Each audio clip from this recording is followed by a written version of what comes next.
Hello, everybody.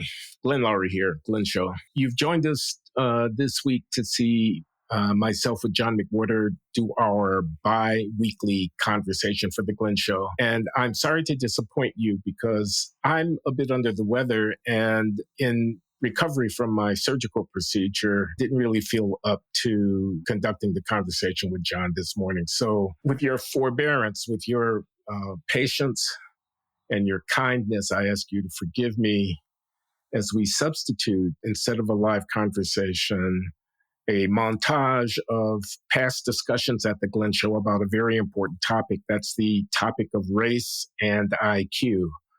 You'll hear me talk with John, but also with Jordan Peterson and Charles Murray and Amy Wax about this fraught subject. And I think you'll find it interesting. I think you'll find it enlightening. I certainly hope you will. John and I will be back for our bi-weekly in 2 weeks, and we'll be doing a question and answer session for paying subscribers for the month of May. But meanwhile, I ask you to enjoy this montage, and I thank you for your patience. The theme would be, and I get this from an exchange I had with the sociologist Alana Redstone last week. What is a settled question? Beware arguments where it's assumed that a question has been settled and that we're going to then make our points on the basis of this supposedly settled question. An awful lot of our race debate is based on a proposition that questions are settled that aren't, and it's your job to pretend that they are, because otherwise you're going to get called a white supremacist on Twitter. The questions very often aren't settled. So standardized tests are biased, right? No. Wrong. That is not a settled question. Defend it. That sort of thing. That's my parting words for this particular session. I think that's very interesting. I think that's a very interesting, challenging kind of epistemological question that you put, which is, what are the things that we should set aside as agreed upon and not argue about, not waste our time arguing about? Mm-hmm. The moral status of slavery is one such. We don't need to talk about that. We're not going to have a debate about whether or not slavery is okay. We're not going to get into were not African descended people helped by the fact that their ancestors were kidnapped and brought into the New World, et cetera. We're going to just leave that aside. But there are other things that people take to be subtle questions and therefore inhibit you from being able to discuss because they are supposedly settled, which are a long way from being actually settled. And intellectual honesty requires prying open that corner of our intellectual lives, which some people want to defend as beyond discussion and entering into debate about supposedly settled questions. Precisely. I like that. I like that way of framing it. Yeah, let's keep that. Now, what you do about it, if it turns out that Black people really do have a little bit less of something that would probably be referred to with a lot of letters and a number and a subscript, and whether or not in 100 years you could just insert that into Black people to bring us up into line with others, there's more imagination required there than I have. I don't happen to be a sci-fi person, and I'm pretty sure that I'll be dead or close to it in 100 years. I actually don't intend to die, but if it happens, I'm not going to last that long. So yeah, it's a tough one. But in terms of the data being in, I think Murray was referring to what he just put in his book. And on my late departed Substack, I wrote about it. And I wrote about how I felt about it. And frankly, it was completely unedited because it was Substack. It's exactly how I felt. And so those were my thoughts on Murray's book, which I found disappointing, not inaccurate, but I found the implications that he drew from it disappointing. But I think that's what he meant. The IQ test data is now in. Is that what you thought he meant, Glenn, back then? What I thought the questioner meant? No, what Murray meant. He was always saying. Well, yeah, Murray meant. I think that's a mild misreading of Facing Reality, which I think is the title of that book, in that he's not actually getting to the question of where the test score differences come from. He's not saying they're genetic or not. That's elsewhere that he has opined about that. He's just saying they are there and they're significant. He's saying when you measure cognitive ability, you see big differences between racial groups, and it can't be but that will be reflected in differences between racial groups and how they perform at jobs that require cognitive ability. Mm-hmm. So if you don't have enough Black engineers or surgeons or whatever, I mean, it's not necessarily a reflection of the society failing Black people. It may be a reflection of differences in cognitive ability between the racial groups. And that's what these tests seem to be telling us. He bracketed the genetic question. elsewhere in his book, Murray, Human Diversity, this big tome that he's written about differences between what he calls, what does he call it, ancestral populations. He doesn't use race and gender. He goes into that as well. He basically says there are human differences. There are differences between populations that descend from Northeast Asian ancestry, from Sub-Saharan African ancestry, from Northern European ancestry. He says there are just these differences. That's in the data. And he forecasts for 21st century biological science and genetic science that this the term is polygenic scores, the ability to measure differences in genetic endowment and use the scores so measured to predict differences among human beings and their abilities and their performance at various kinds of tasks. He thinks that's going to be a bigger and bigger thing as geneticists learn more and more about the human genome and how it correlates with various kinds of behavior. I find it hard to deny the forecast that the 21st century and modern biological and human genome related science will reveal things that we don't know, that find in genetic foundation an explanation for violence or for other kinds of human behavior. I mean, it seems to be putting your head in the sand to think that that's not an area in which human knowledge is going to expand, and who can predict what the consequences of that will be. Mm-hmm. Now, I thought, though, that in this question from Yan Shin, there's the intimation that even if there are genetic differences of substantial significance between population groups, it may come to be a time when interventions, treatments of one kind or another that alter the genetic dynamics or whatever. Now, I'm not an expert here, so please forgive me being crude, will remedy. I mean, a little bit like, I'm nearsighted, I don't see well, I have glasses. But if there weren't corrective lenses, God, I'd be severely disadvantaged in life from the fact of my limited vision. That's surely partly a genetic thing. It could differ between populations in terms of the relative frequency of various kinds of visual impairment, but it's a non-starter as a social issue because everybody has access to corrective interventions. I would expand that kind of idea when we talk about cognitive ability. What about pedagogic intervention? What about early childhood nutritional and cognitive development and stimulation intervention? What about politically mediated expansion of social services so that the fact of having not especially literate parents doesn't come due to preschool and early childhood education and advanced technologically mediated, we got computers, everybody's networked. My teacher doesn't have to be right here at hand. I mean, who knows in 20 years or 30 or 50 years how the socially organized means of the development of human cognitive ability will have been altered so as to make the playing field much more level across families. I can't predict what's going to happen in 30 years, but it's certainly a possibility, which leads me to a conclusion. We must not fear going wherever the evidence leads us, and Charles Murray doesn't have to be our guide. I don't have to follow him, but we should follow the evidence when it's reporting to us differences between aggregate population subgroups by race or ethnicity that seem to bear on important social outcomes. I mean, the violence and homicide numbers are just really through the roof in terms of the disparity. It's an order of magnitude. Could it all be poverty? Yeah, I suppose perhaps it could be, but it might not be. It might not be. And often, and this is another point I want to make, these genetic differences, if any, show up not so much with respect to the typical person, but with respect to outlier behavior. In athletics, you have to be 1 in 1,000 to make it onto the television screen, running and jumping and shooting and throwing. You got to be way, way, way out in the right tail. It is very clear if you look at the composition of the National Basketball Association or the National Football League or whatever, that African Americans are vastly overrepresented amongst people who do this. Just a little. This does not necessarily mean that white men can't jump. It just means that amongst those who can jump the very, very highest, the quickest, and the most agile, white men are underrepresented in comparison to their numbers in the population. Is there a genetic component to that? I don't know, but how could you rule that out a priori? How could you just dismiss that possibility? Well, likewise, the people who do string theory are not a random draw in the population. They're like the guys who can make it into the NBA or the NFL. They're 1 in 1,000. They're 1 in 10,000. If Blacks are underrepresented in that realm, do I know as a matter of fact that population differences in genetic makeup have nothing to do with that outcome?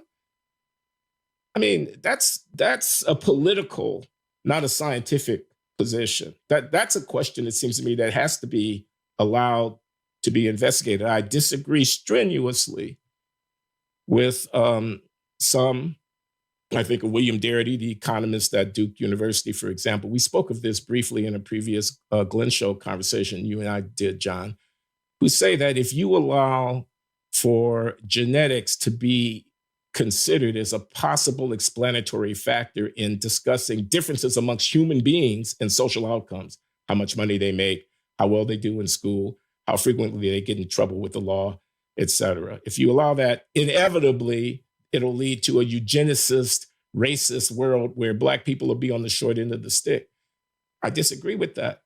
The reason I disagree with that is because you cannot stifle human inquiry into deep questions, that there's a kind of, don't listen to Galileo because if you do, you'll have to conclude that the earth is not the center of the universe kind of feel. Copernicus, you have to conclude that the earth is not the center of the universe and then the Bible is wrong. There's a kind of a feeling to me about that idea. I think you have to let the chips fall where they may. I think you have to do it cautiously. I think you have to do it prudently.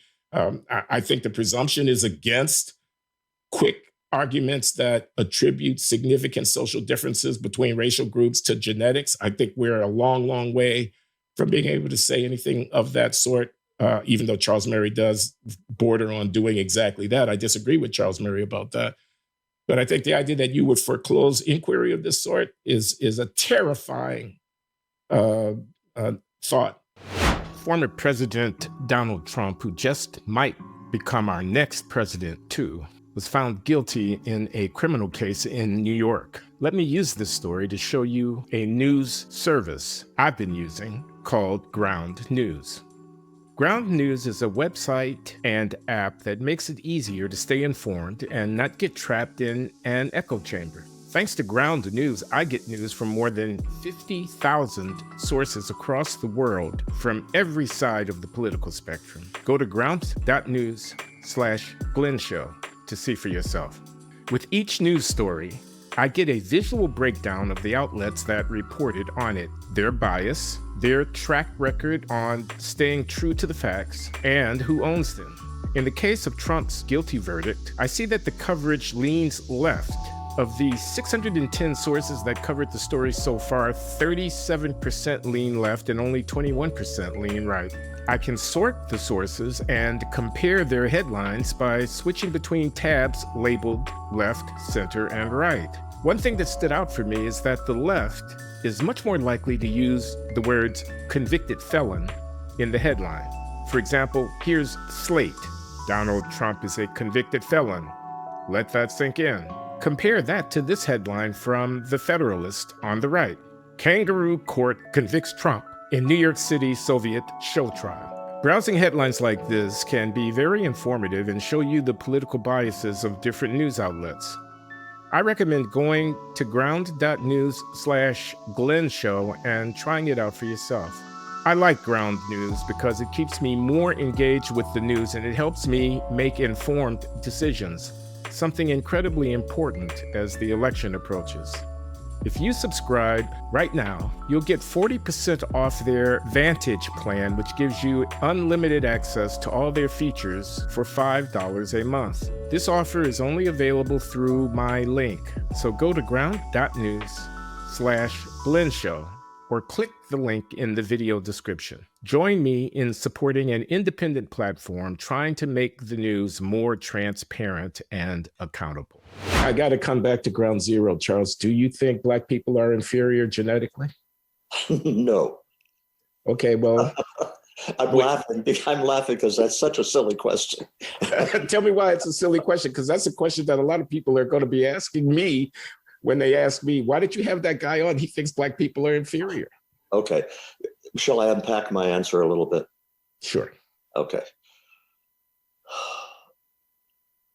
Are there genetic differences among people who self-identify as different ethnicities? Yes.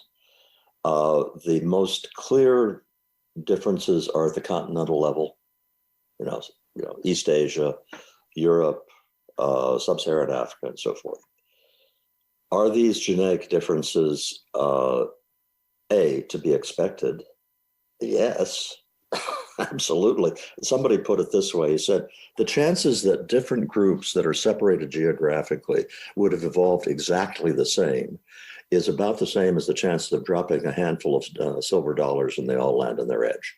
That's just not the way it works. If you have geographic boundaries, if you have other kinds of boundaries, and you're talking about tens of thousands of years, there is a lot of room for evolution to have taken place. And by the way, I'll just give you a little more background.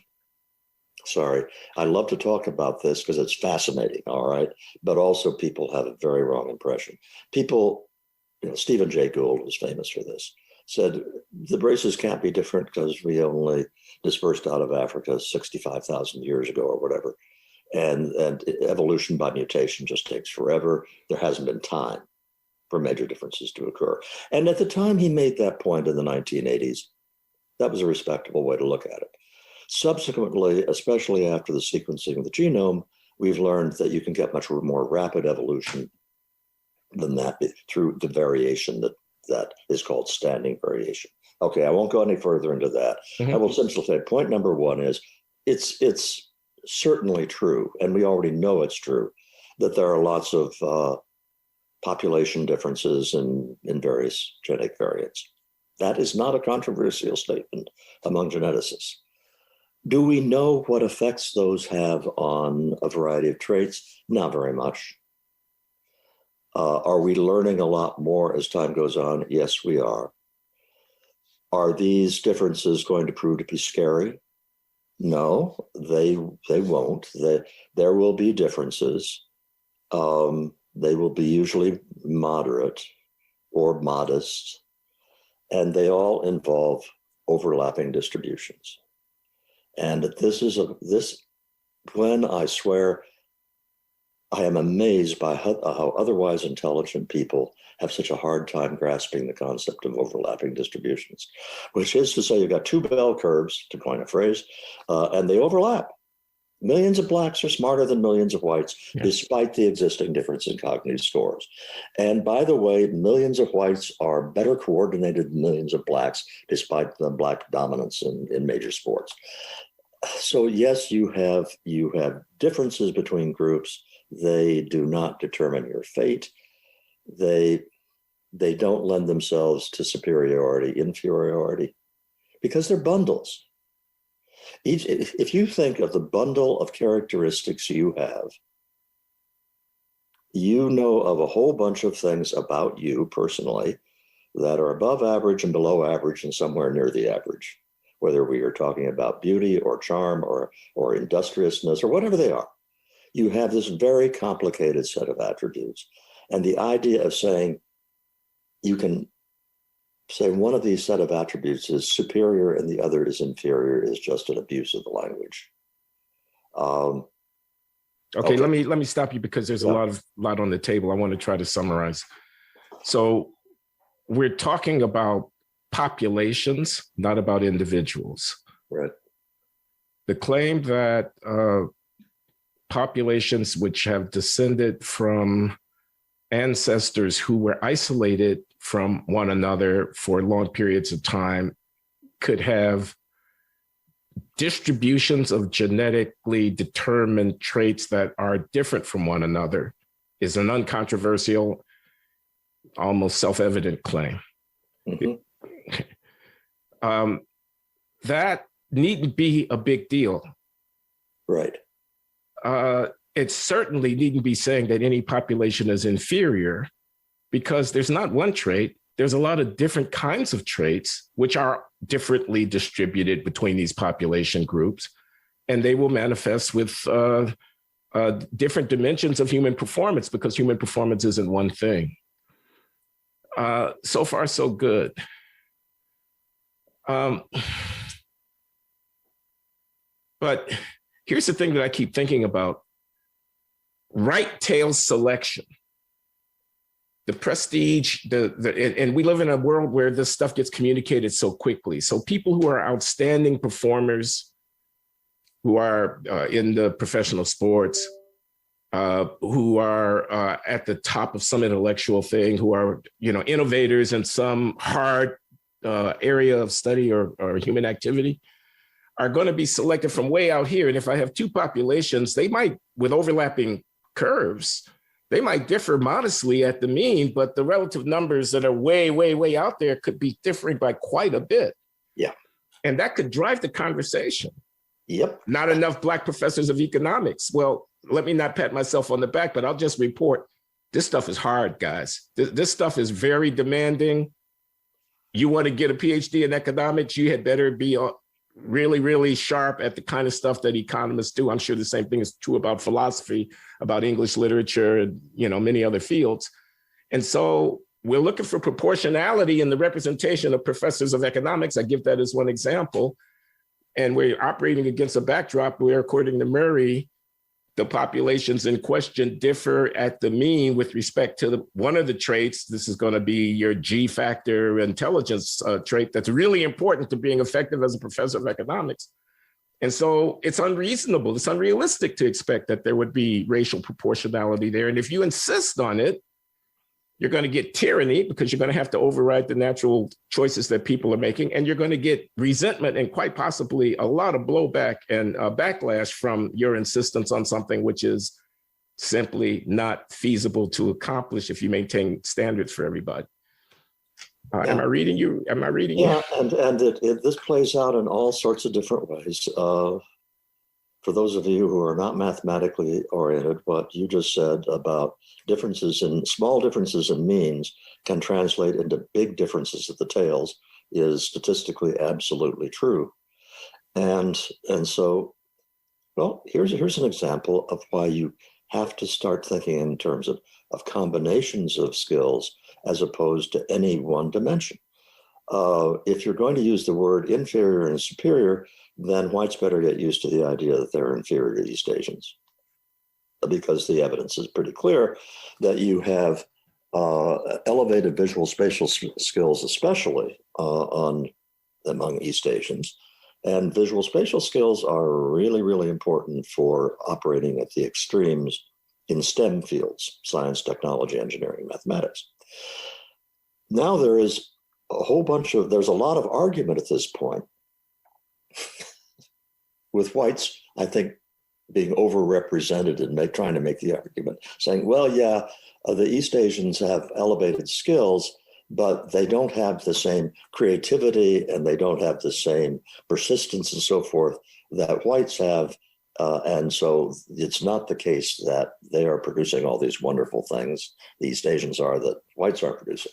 Well, I find it interesting that whites have discovered that that's important to take into account these other characteristics. But it's also true that there is a legitimate argument to be made that, well, whites with IQs of 150 and East Asians with IQs of 150 have somewhat different other qualities that are related to important life outcomes. And that's true. But that also means that you just can't focus on one thing. I think we have undergone what I would call a Kendification of the culture. Here I'm referring to Ibram Kendi and his book, How to Be Anti-Racist. And in that book, he says, let's just get one thing straight. There is nothing wrong with Black people. Now, what does that tell you?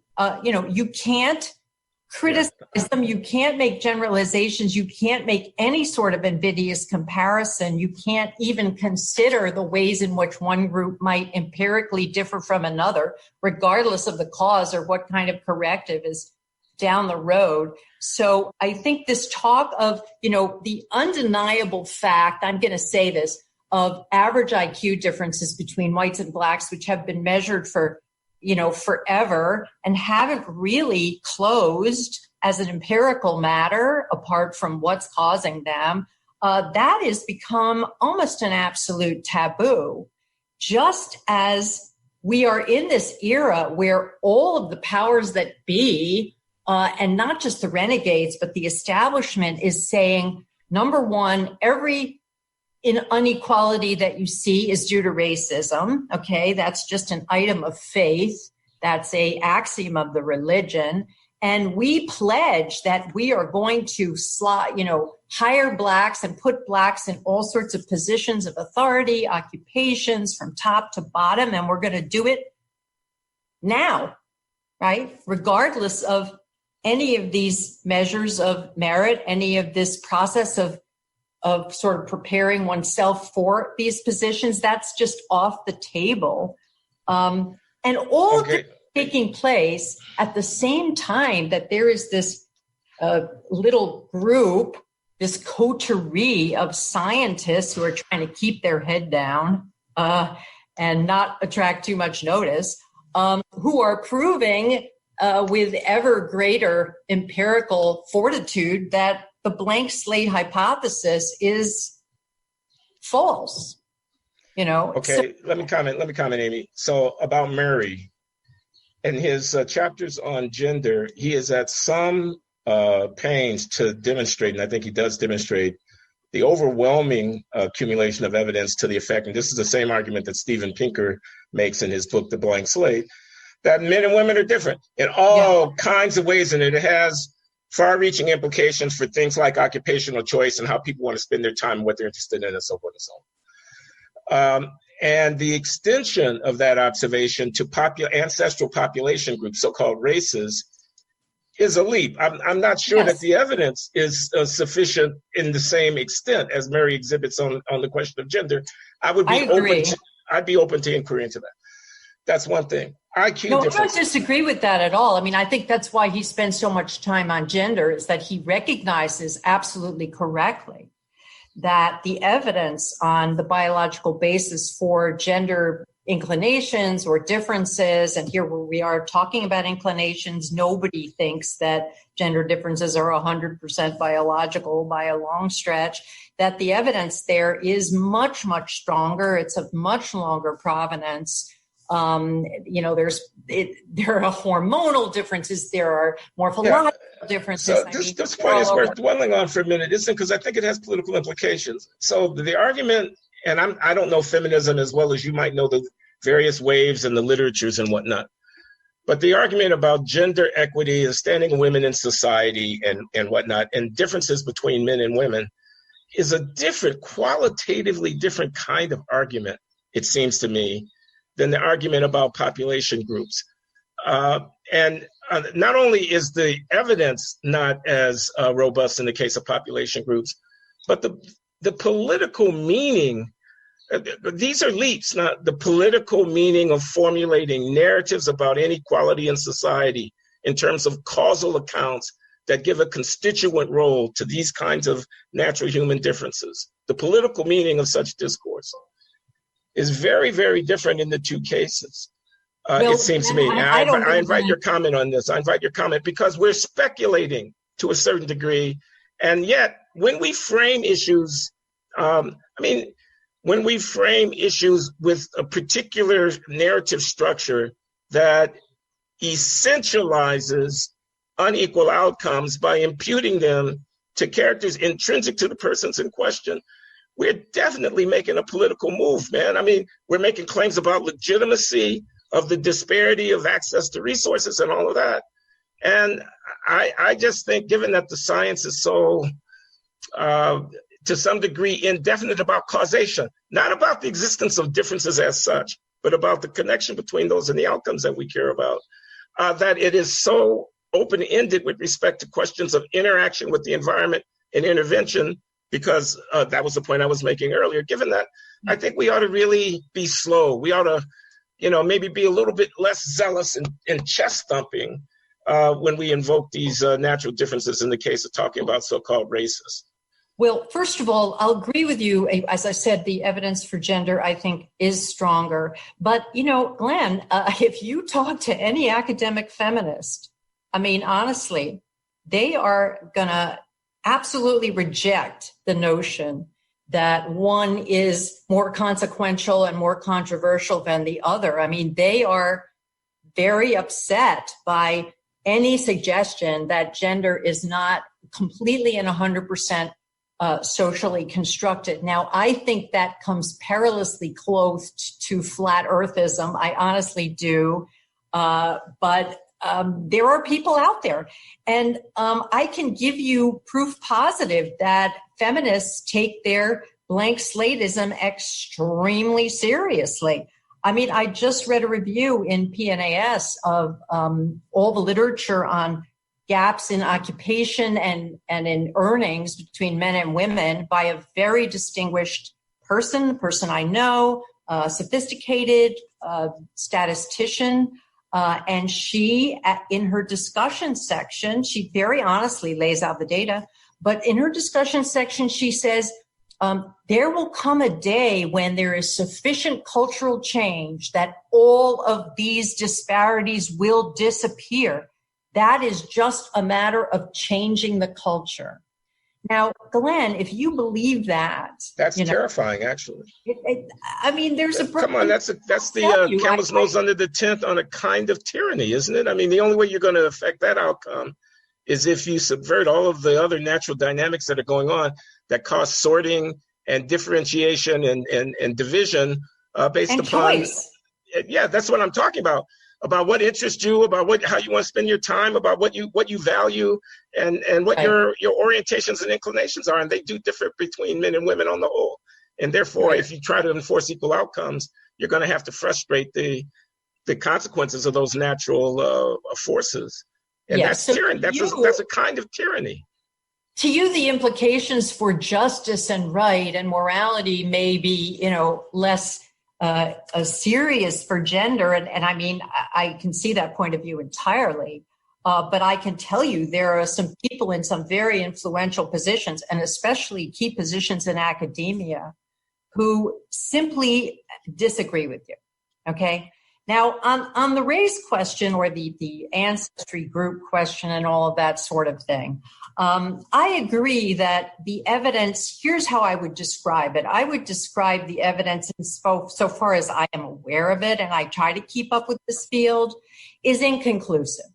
All right. So it doesn't definitively prove that there are innate differences between so-called race ancestry groups that account for some of these phenomena that we observe, right?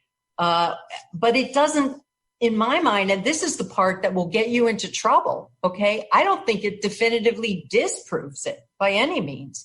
And if I had to make a high stakes bet, like my life depended on it or my children's lives depended on it, okay, guessing from what I know, I would bet that there are some innate factors at work. Now, how much, what the effect size is, what the magnitude is, how significant they are, I wouldn't even start to address.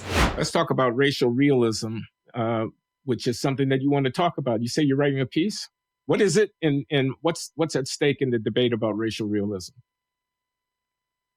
Well, I think there's a group of thinkers that has now been writing and speaking to each other and exchanging ideas about the relationship of race realism to efforts to quell or defeat or banish the woke control over our institutions. And what I mean by woke is the big idea, right, that there is oppressor and oppressed, that there are groups who are experience disparities and disadvantages, and those disparities and disadvantages are all due to racism and to oppressive behavior on the part of privileged groups.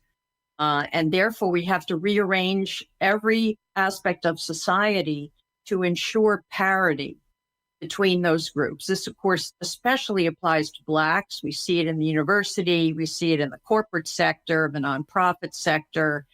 All of these programs, all of these initiatives to try and attain proportional representation in every position imaginable. And, the whole world is being turned upside down for that purpose. That's not race. I'm sorry. Excuse me for interrupting. You're describing the belief that a disparity is ipso facto evidence of unfairness. And you're saying race realism is an effort to rebut that position? Correct. The question is, how is that position best rebutted?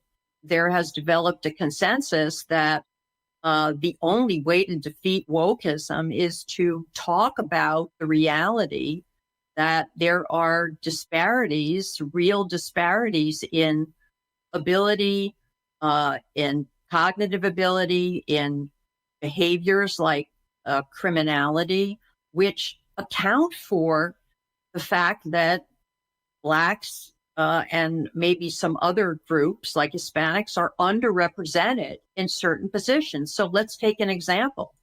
Why are there no Black physics professors at Harvard? We have to get more Black physics professors. We have to get more Black mathematicians. Let me interject for a minute because I'm trying to follow the argument. So there are false claims being made to the effect that I see a disparity, no Black physicists at Harvard, and I therefore conclude there's some unfairness that has to be remedied by some kind of DEI intervention, and that's a false story. So that's point one. Point two is it needs to be rebutted. The strongest way to rebut it, and that's a claim that I think could be questioned, is to bring to people's attention the fact that there are natural differences between the groups in ability or orientation or inclination. And the question what we mean by natural, because we're supposed to be realists, we're staying in touch with reality. What exactly is the reality? But that's point number two. There are these natural differences. And that they are the principal determinative of the determinator or factor causing the disparities which are not in fact due to discrimination, which is yet another point. Because I can imagine that there could be other factors that could be at work, like culture and values and, practices, behaviors and whatnot. You said behaviors, but behaviors are not in any straightforward way naturally determined. They're the product of human culture. So I wonder if you could address yourself to those concerns. A, the strongest argument, really? Or maybe just the one you prefer. And B, well, whatever happened to the rest of human civilization beyond the things that are determined by our natural genetic endowments that are also implicated in these disparities? Well, first of all, the word natural is your word, not mine. I think you're mixing up two things. One is just the mere fact, right, that, as you mentioned earlier, there are measurable cognitive ability differences right now, today, between, let's say, Blacks and whites, and that this is just a number. This is just a fact, right? And we call it a fact. The populations on the average. This is Charles Murray territory. It's bell curves. The curves overlap, but the curves have different means. Yeah, that's a fact. I agree with you 100%. That's a fact. Right, and distribution. So Charles Murray's book, Facing Reality, pretty much sums up the factual underpinnings of this.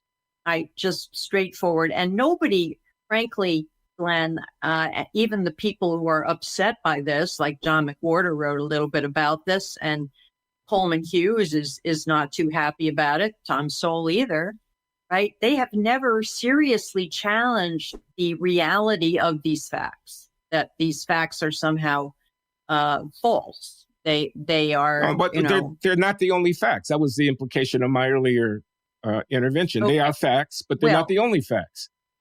So whether or not they're the first order fact that needs to be invoked here, and whether or not we can demonstrate that causally they are the disproportionately most significant facts is a separate question. You're right. There's other spheres that are very significant and important, and we can talk about those. But it will predict how well you do in certain jobs. And so to expect that there will be parity and equal proportional representation in jobs, no matter how cognitively demanding, is simply unrealistic. We should not turn our society upside down through DEI, through various mechanisms, various programs and initiatives in order to achieve the parity that we cannot reasonably expect given the facts on the ground. And that is the essential race realist argument. In the battle between the realist and the woke, as you have framed it, you're saying that an acknowledgement of those facts goes a long way toward winning that battle for the realist. And I want to ask something about that, which is, let's say that there's a sensible woke, a woke that doesn't reject reality, but that still wants more parity. They want more Black airline pilots. They want more Black students in computer science. The achievement of that goal, say that Blacks are 12% of the population, maybe you don't go for 12% because you are recognizing the reality of the fact that you have a difference in the distributions. Maybe go for 6%. I'm not advocating this. I'm just saying, observing the reality of the group differences did not refute the aspiration to have more Blacks as airline pilots or more Blacks as computer science majors. It's a long distance between 12% and wherever the chips fall. Having the desire to increase Black participation in certain sectors of society might be a good thing, even if it's costly. You haven't refuted that desire by pointing out that it's costly. How much do we tolerate some kind of relaxation of the standard or double standard? These are really two separate questions, but they're very closely related, right? So take medical school admissions. There's now a push to change the whole way that medical students are selected. I heard a presentation on this. For the MCAT exam, which is like the LSAT exam, we're no longer going to pick the people with the very highest scores because disproportionately those people are going to be white and Asian, and they're going to crowd out everybody else, especially since now, Asians are great test takers and they're just cleaning up on these exams, right? We are going to have a kind of threshold minimum score. And once you get past that score, we're not going to look at your score again. This is literally what they're proposing. Instead, we're going to look at other stuff. We're going to look at, do you have the kind of character traits? Are you kind? Are you nurturing? Yeah. Are you caring? Have you had a difficult life's journey? All of these different criteria, those criteria, frankly, have to be justified in and of themselves. I take your main point, and I actually want to agree with you. You agree with me. I want to agree with you, which is the equity mongers who are constantly insisting disparity is racism are hoist on their own petard when you and Charles Murray come up and say, well, wait, let's look at the data. You asked for it, I want to say to those people who are trying to shut you up. You made such a big deal out of, well, the medical school class is not respective of the population, that you invited an inquiry along the lines of, well, what does it take to be a successful medical student and who's got those skills? And then they want to shut you up. Then they want to say, you haven't been provoked. Okay, why are the disparities? I don't think it's racism. Here's why I think it is. They want to shut you up, which means they don't have any arguments. So, right. Except to sign you doing a very good that's job. Not an argument. Yeah, but it's working. It's working, I'm telling you. And it's distorting absolutely everything. Okay? But once you get into this business of, well, we recognize the disparities, but maybe they don't matter so much. Well, this becomes a very, very vexed empirical question, Glenn, because frankly, it is wishful thinking. It is fairy tales that those extra smarts don't matter when you're talking about, a sector like American medicine, which is cutting edge and innovative, that really is, the whole world is depending on to make progress in this area.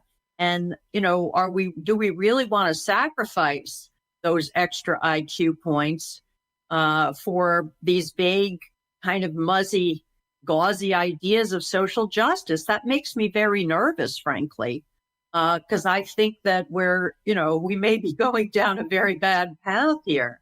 And it's all based on, none of it is empirically verified. I mean, we do have a lot of data that tells us that the extra IQ points really count. I don't know if you know Lubinsky, David Lubinsky's data. He has a wonderful set of papers in which he looks at pre-adolescents who have done extremely well on the SAT. And at that age, for someone to get like a 700 on the SAT, well, that puts them really in the stratosphere as far as intelligence goes. But even within his sample of extraordinary kids, he has the kids who get a 650 at age 12 and the kids who get an 800. Well, that's a huge range. He follows them through their life. And guess what? It matters even in the stratosphere of intelligence where you rank, like in the top 0.01% at age 13. It lockstep predicts your achievements, your patents, your papers, your scientific contributions at a later age. So yes, each extra IQ point does seem to count when you're talking about extraordinary achievement and accomplishment. Maybe okay. I want to. Yeah. No, I want to make an observation, which is that it's true. If I could have a cross section of individuals and I measure their IQs, the smarter people do better as individuals. It doesn't follow from that if I do what you were talking about, I have a minimum score that say it's high, but it's not as high as it could be. And I admit anybody above that minimum score, which means I might have to ration seats because I might have more people coming in than I have space for, that the profession will be dumber, will be less innovative. It's going to sound like a technical point. The frontier could be driven by the very, very, very, very best people. And the people who are somewhat behind that, it's certainly going to matter if I get a doctor and my doctor is not the smarter doctor. But whether or not medicine is held back by that is a separate question about which I don't think Lubinsky's data, as you described it, gives an answer. I think I absolutely agree with that. I mean, really, when you talk about a profession like medicine, you're talking about the journeyman practitioners, right? And a very legitimate question of, how smart do these people have to be as opposed to having other qualities and other attributes, and perfectly legitimate. But I just want to, excuse me for interrupting. I just want to notice there is a danger. Suppose you dumb down medical education broadly because you've changed the admission standards for some part of that class, and you stop teaching whatever it is, organic chemistry or whatever it is, physiology. I don't know anything about medicine. You do. You stop teaching those things at the technical edge because the average person in your classroom is not as swift. That hurts everybody. You remember the bell curve? Yeah, who could? Okay, yeah. I was at Harvard when that came out, and Herrnstein was still a professor there. So, and I only want to talk about a little bit of it. I read the bell curve a couple of times, and one of the things Herrnstein and Murray said in that book that really stuck in my mind is that academic types like you and me, we virtually never encounter anyone in the lower 50th percentile of the cognitive distribution. When we think an undergraduate's dim, they have an IQ of 110, and that's like 80th percentile. And so you get blinded as you move up especially the academic ladder, you get blinded to the bottom 15% of the cognitive distribution because you just never, those people are not in your purview. They're not in your circle. Okay, I'll take that point. I can't use my personal experience. But what I'm chafing at is that, okay, I'm wearing glasses because I don't see very well without them. And I'm undoubtedly in the distribution of visual acuity in the bottom, 10, 15%. But when I put on a pair of glasses, I am able to function. And what I'm missing here is a consideration of whether or not we can't adapt our institutions of, productivity or human service or education or whatever, so as to meet this minimum requirement, which is taking everybody, or almost everybody, and giving them something to do, something to do. Yeah, well, that needs to be done. And look, I want to add a couple of things to this. So in the IQ literature, because you might think, well, that's biology and it's immutable. Okay, no, not exactly. This Flynn effect has shown that over the last 100 years, IQ on average has been rising. And a huge part of that is probably better nutrition in the lower quartile of the population. So that made a huge difference. People got smarter because they weren't starving, essentially. They weren't malnourished. And then there is evidence too that, so it's not like this is exactly unremediable, but the distribution doesn't seem to change much. You know what I mean? It doesn't pack tighter into the middle. You still have the problem that some people are extremely smart and fast and some people aren't. And so, well, it's a very, very hard problem to solve. I'm not saying that we shouldn't solve it and that we shouldn't pay some attention to the people who are struggling at the bottom. We absolutely should. But it isn't obvious how to do it. You had this conversation you put on your Substack with Jordan Peterson about cognitive inequality. I think it's titled Wrestling with Cognitive Inequality. Yeah. This particular topic of just IQ differences between groups. Why is it so dangerous to talk about? Why this particular topic? Well, it's like you're calling Black people inferior. It's like you're saying they're genetically inferior. That's what people are saying. It's like you're rationalizing the disparity of outcomes by reference to the intrinsic inferiority of Black people. If you say cognitive ability matters for social outcomes, if you say cognitive ability exists, people really are different in terms of their intellectual functioning.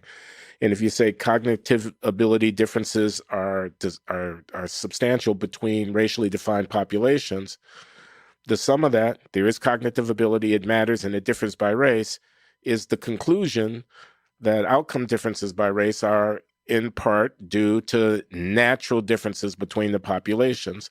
People find that to be completely offensive and unacceptable. So that's what I think is going on. Can you steel man that case that we should be careful doing that kind of research? So this has to do with research.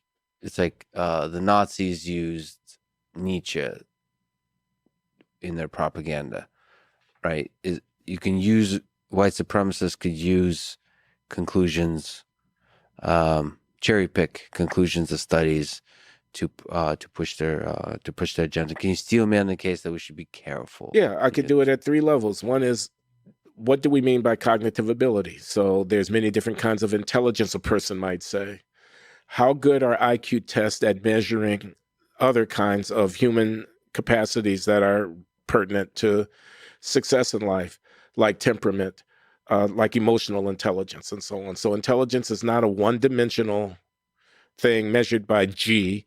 The cognitive psychologists talk about G, the general intelligence factor, which is a statistical construction.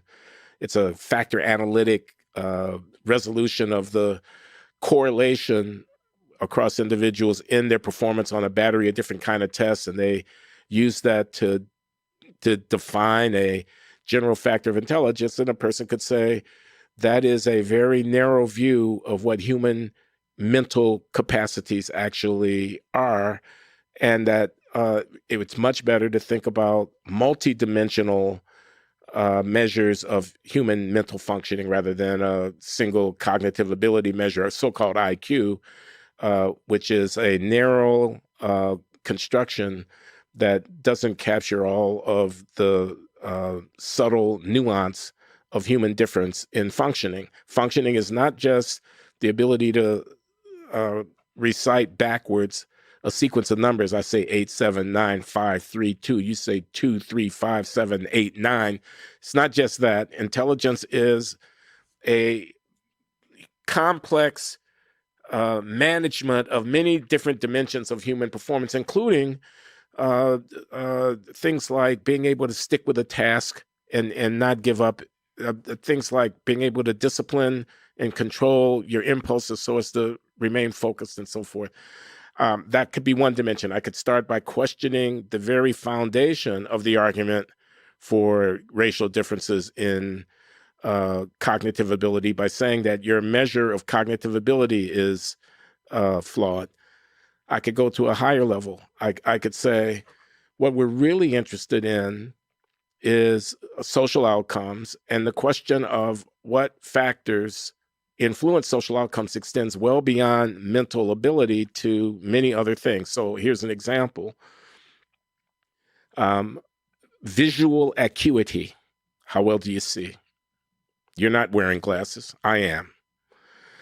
Visual acuity varies between human beings. Some people see better than other people do. Visual acuity can be measured. I can put you at the chart and can you identify and read that bottom line in small print or not? So we can measure visual acuity, and it varies between human beings.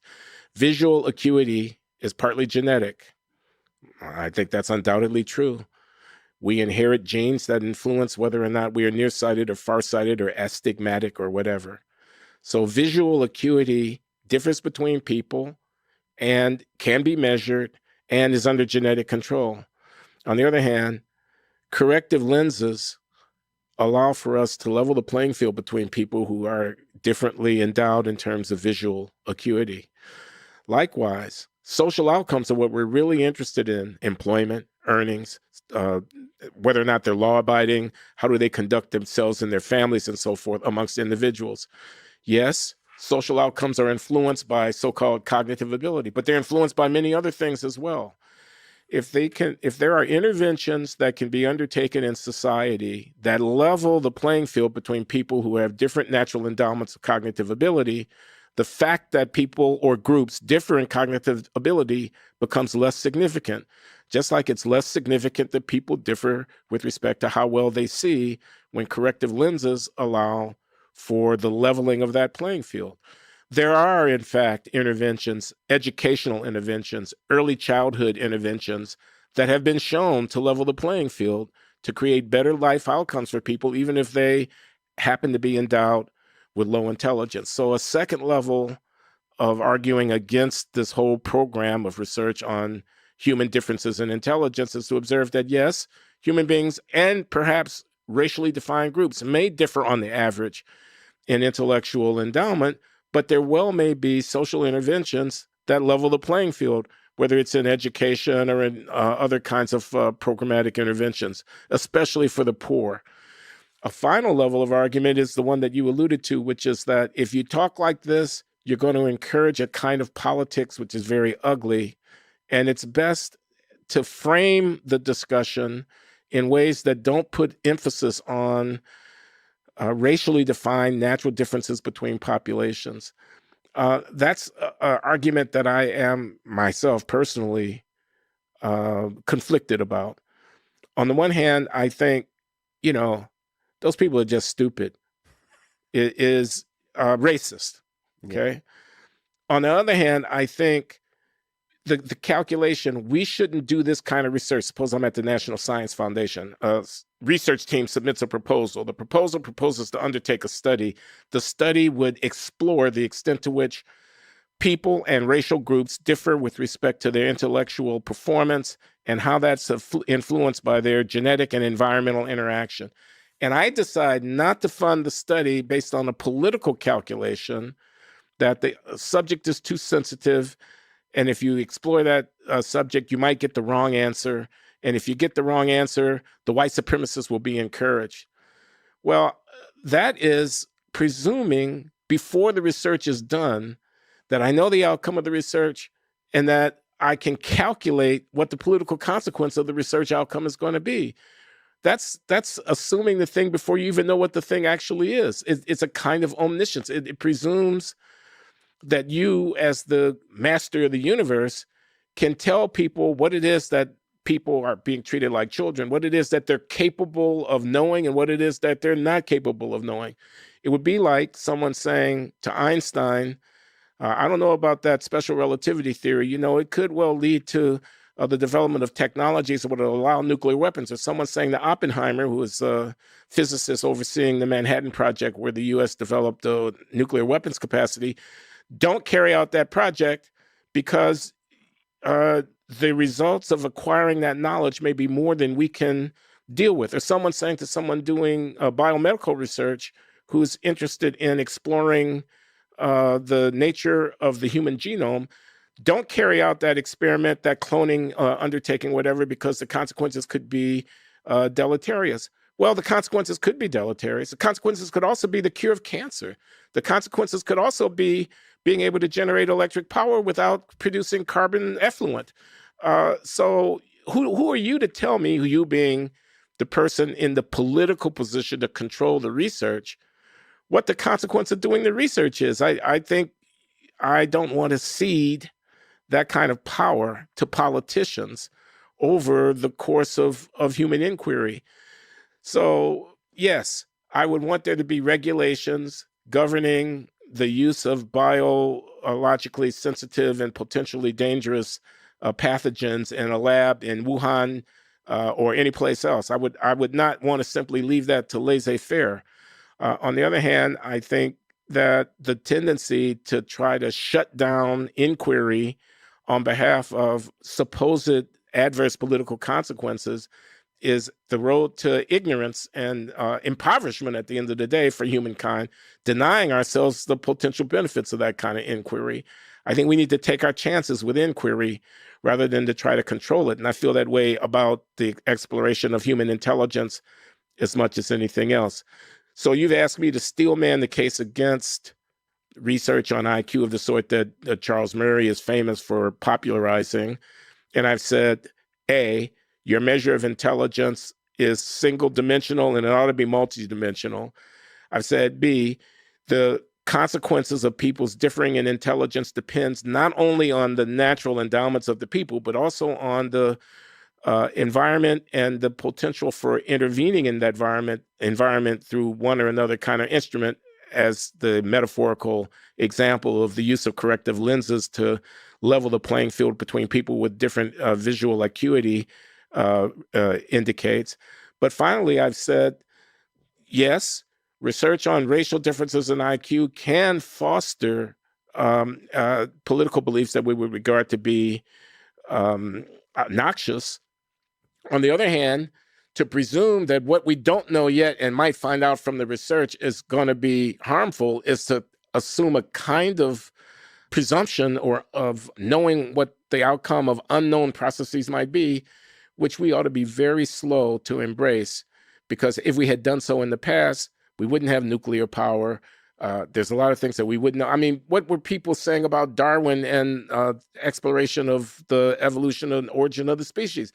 They were afraid that it was going to, in effect, disprove the religious-based accounts of, what were they saying about Copernicus and et cetera, et cetera. So, That was a masterful layering of, quote, wrestling with cognitive inequality. He dragged in nuclear research, Copernicus, Darwin, biomedical research with genetics, even COVID and the lab leak. I mean, that was just fun to listen to.